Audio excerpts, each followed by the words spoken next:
Good morning, children. How are you? I hope you all will be fine. कल हमने Hindi literature में chapter number 5 picnic की reading complete की थी। आप लोगों ने उस चैप्टर को घर पर रीड किया? अगर किया तो उसके लिए वेरी गुड। ऐसे ही चैप्टर्स की रीडिंग करते रहिएगा। चलिए अब हम आगे आज की क्लास में इस चैप्टर के शब्दार्थ और एक्सरसाइजेस करेंगे। तो स्टार्टिंग में हम शब्दार्थ याद करते हैं। पहला है पिकनिक। पिकनिक उसका अर्थ होता है वनभोज। जैसा कि मैंने आपको चैप्टर की रीडिंग में भी बताया था कि पिकनिक एक ऐसा टूर होता है जिसमें हम अपने घरों से खाना पैक करके लेके जाते हैं और एक सुंदर और अच्छी जगह पर बैठकर खाना खाते हैं, जहाँ पर हम खाना खाने के साथ कई सारी एक्टिविटीज़ भी करते हैं और अपने दिन को एंजॉय करते हैं। तो पिकनिक, वनभोज। जलावन भी मैंने आपको समझाया था। ईंधन, जलावन मतलब ईंधन, जलाने के काम आने वाली चीज़ें। कोई भी ऐसी चीज़ या वस्तु जो जलाने के काम आती है, जैसे कि कोयला को हम जलाते हैं और उसमें से आग निकलती है, तो उसी को हम जलावन बोलते हैं। धीरज रखना मतलब धैर्य रखना, या फिर हम बोल सकते हैं सब्र रखना। धीरज रखना, धैर्य रखना। सूखे मेवे कई तरह के होते हैं, जैसे किशमिश, काजू, बादाम आदि। और भी कई तरीके के सूखे मेवे होते हैं, जैसे कि अगर मैं नाम लेना चाहूँ तो चिलगोज़ा, मखाना, ये भी सूखे मेवे में ही आते हैं। खुशबू को बोलते हैं सुगंध। सुगंध। स्वादिष्ट, स्वाद से भरा। कोई भी भोजन अगर उसमें ज़्यादा स्वाद है और आपको खाने में वह अच्छा लग रहा है तो उसको हम बोलते हैं स्वादिष्ट। चलिए एक बार रिवाइज कर लेते हैं। पिकनिक, वनभोज, जलावन, ईंधन या फिर जलाने के काम आने वाली चीज़ें। धीरज रखना, धैर्य रखना। सूखे मेवे, किशमिश, काजू, बादाम आदि। खुशबू, सुगंध। स्वादिष्ट, स्वाद से भरा। एक बार और रिवाइज करते हैं। पिकनिक, वनभोज, आप लोग मेरे साथ साथ रिपीट करिए। पिकनिक, वनभोज, जलावन, ईंधन या फिर जलाने के काम आने वाली चीज़ें। धीरज रखना, धैर्य रखना।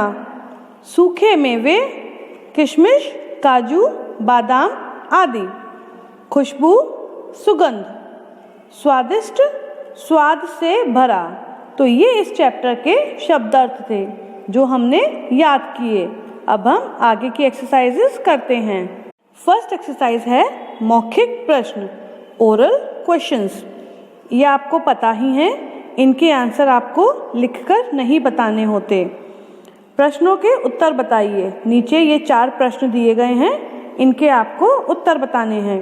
किसने कहा चलो आज हम सब पिकनिक मनाएं? ये वाली जो बात थी, पिकनिक वाली बात, ये किसने कही थी? सोचकर बताइए मुझको। अगर आपने चैप्टर को अच्छी तरीके से रीड किया और समझा था तो आपको पता होगा। हाँ, चलो आज हम पिकनिक मनाएं, ये वाली बात पूसी बिल्ली ने कही थी। सेकंड है सभी अपना अपना सामान लेकर कहाँ पहुँचे? सभी जानवर जो अपने अपने घरों से सामान लेकर आए थे, वे सब लोग कहाँ पहुँचे? हाँ, सभी अपना अपना सामान लेकर बरगद के पेड़ के नीचे पहुँचे। उन लोगों ने बरगद के पेड़ के नीचे बैठकर ही तो खीर बनाई थी। गिल्लू गिलहरी क्या लेकर आया? जो गिल्लू गिलहरी था वह अपने घर से क्या लेकर आया था? सोचिए। हाँ, गिल्लू गिलहरी अपने घर से सूखे मेवे लेकर आया था। खाते खाते सब क्या बोल पड़े? जब सबने खीर खाई तो सबने क्या बोला एक साथ?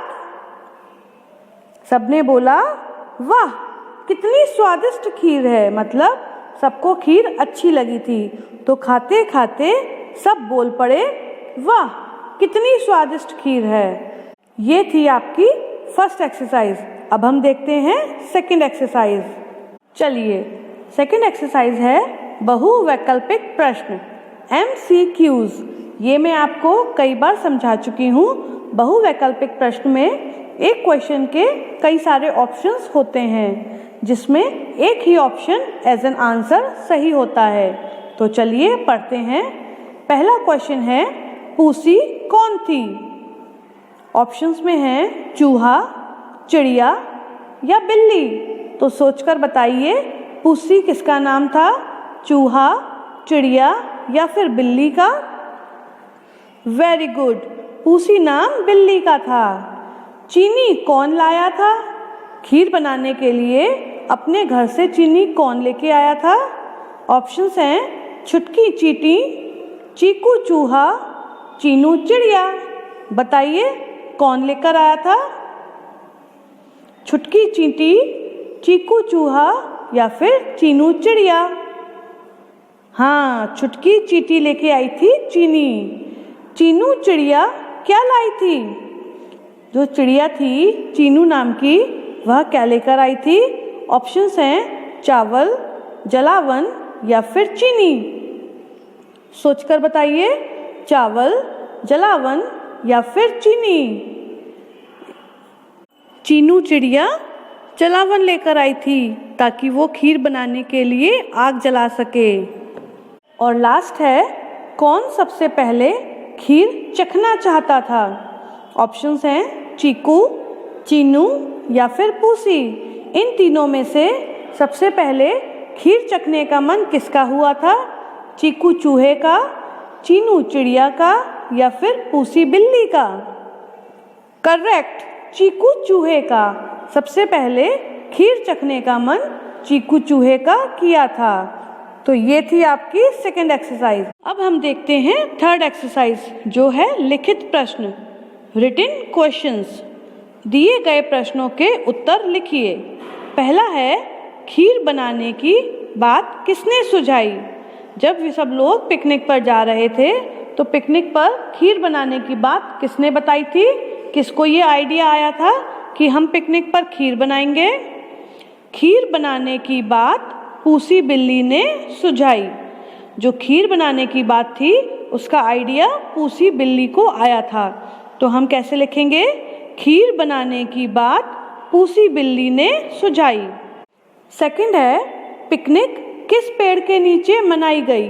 जब सारे जानवर अपना अपना सामान लेकर आए थे तब उन्होंने पिकनिक कौन से पेड़ के नीचे मनाई थी? पिकनिक बरगद के पेड़ के नीचे मनाई गई।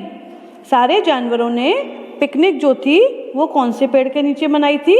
बरगद के पेड़ के नीचे। तो कैसे लिखेंगे? पिकनिक बरगद के पेड़ के नीचे मनाई गई। थर्ड है, सबके मुंह में पानी क्यों आया? सबके मुंह में पानी क्यों आ गया? आंसर में हमें क्या लिखना है? खीर की खुशबू से सबके मुंह में पानी आ गया। सबको जब खीर बनने के बाद खीर की खुशबू आने लगी तो सबके मुंह में पानी आ गया। तो आंसर में कैसे लिखेंगे? खीर की खुशबू से सबके मुंह में पानी आ गया।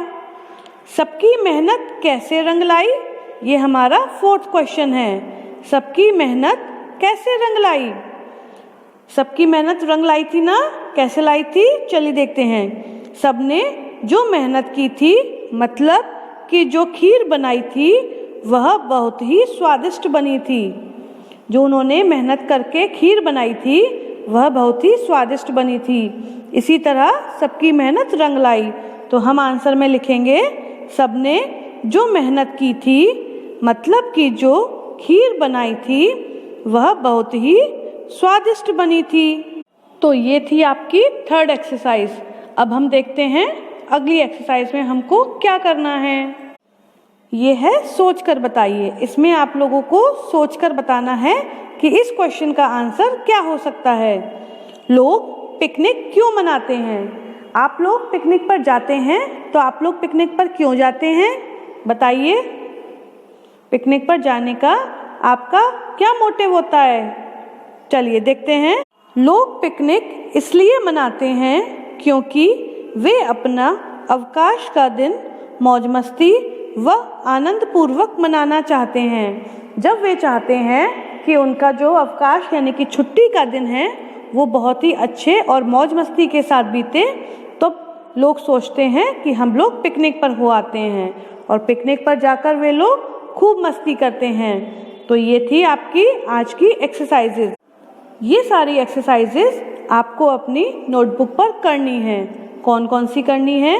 सबसे पहले शब्दार्थ करने हैं, उसके बाद बहुवैकल्पिक प्रश्न करना है, फिर करना है लिखित प्रश्नों वाली एक्सरसाइज और लास्ट में सोचकर बताइए। तो ये 4 एक्सरसाइजेज आपको अपनी नोटबुक पर साफ और सुंदर राइटिंग में करनी है। राइटिंग ज़रा भी गंदा नहीं होना चाहिए। तो गुड बाय, टाटा।